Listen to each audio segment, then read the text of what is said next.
Perang obor, tradisi tolak bala masyarakat Jepara. Perang obor adalah salah satu tradisi di Jepara yang dilakukan setiap tahun. Tradisi perang obor dilakukan pada Senin Pahing di bulan Zulhijjah dalam kalender Hijriah. Perang obor, yang menampilkan aksi memukulkan pelepah kelapa dan daun pisang kering yang sudah dibakar, diyakini sebagai upaya tolak bala. Meski prosesinya cukup berbahaya, tradisi ini tetap dilestarikan dan terus menarik perhatian masyarakat setempat maupun wisatawan dari luar Jepara.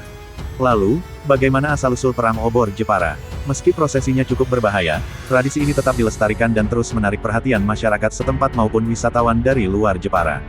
Lalu, bagaimana asal-usul perang obor Jepara? Legenda Ki Gemblong. Asal-usul perang obor Jepara berasal dari legenda Ki Gemblong. Konon, dulu di desa Tegal Sambi, tinggal seorang pria kaya bernama Mbah Babadan, yang memiliki banyak hewan ternak berupa kerbau dan sapi. Saking banyaknya, Mbah Babadan tidak sanggup untuk mengurus semua hewan ternaknya sendirian. Setelah itu, muncul Ki Gembong, seorang yang mampu menggembala semua hewan ternak milik Mbah Babadan. Ki Gemblong dikenal sebagai seseorang yang rajin dan tekun dalam merawat hewan ternak. Mbah Babadan pun merasa sangat cocok dengan kepribadiannya. Suatu ketika, saat Ki Gemblong sedang menggembala hewan ternak di tepi sungai, ia melihat banyak ikan dan udang di dalam sungai. Ki Gemblong kemudian menangkap ikan serta udang, dan membakarnya di dalam kandang ternak. Hal tersebut dilakukan Ki Gemblong berkali-kali, hingga ia terlalu sibuk makan dan melupakan tugas utamanya, yaitu merawat hewan-hewan ternak milik Mbah Babadan. Akibat diabaikan Ki Gemblong, semua hewan ternak menjadi kurus dan sakit. Mbah Babadan mulai curiga dengan hal yang dialami ternaknya. Akhirnya, ia menyaksikan sendiri Ki Gemblong sedang menikmati ikan dan udang bakar di dalam kandang ternak.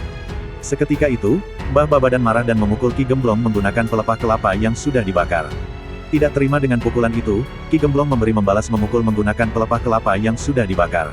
Alhasil, terjadilah perang obor, yang membuat kandang ternak habis terbakar dan besarnya api membuat semua hewan ternak milik Mbah Babadan melarikan diri. Mbah Babadan dan Ki Gemblong terkejut melihat semua hewan ternak di kandang yang mulanya sakit, tiba-tiba sembuh dan bisa melarikan diri setelah terjadi perang obor. Peristiwa inilah yang mendasari munculnya keyakinan bahwa perang obor merupakan sebuah upaya tolak bala. Prosesi perang obor. Makna perang obor adalah ritual tolak bala dan ungkapan rasa syukur terhadap kenikmatan yang sudah diberikan Tuhan. Berikut ini beberapa acara dalam rangkaian tradisi perang obor. Selamatan di punden, menyembelih hewan kurban, pementasan wayang kulit, selamatan di masjid, perang obor, doa penutup bersama. Pada prosesi perang obor, acara dimulai dengan disulutnya pelepah kelapa dan daun pisang kering oleh tokoh adat atau tamu undangan. Para peserta kemudian memukulkan obor dari pelepah kelapa dan daun pisang yang telah menyala.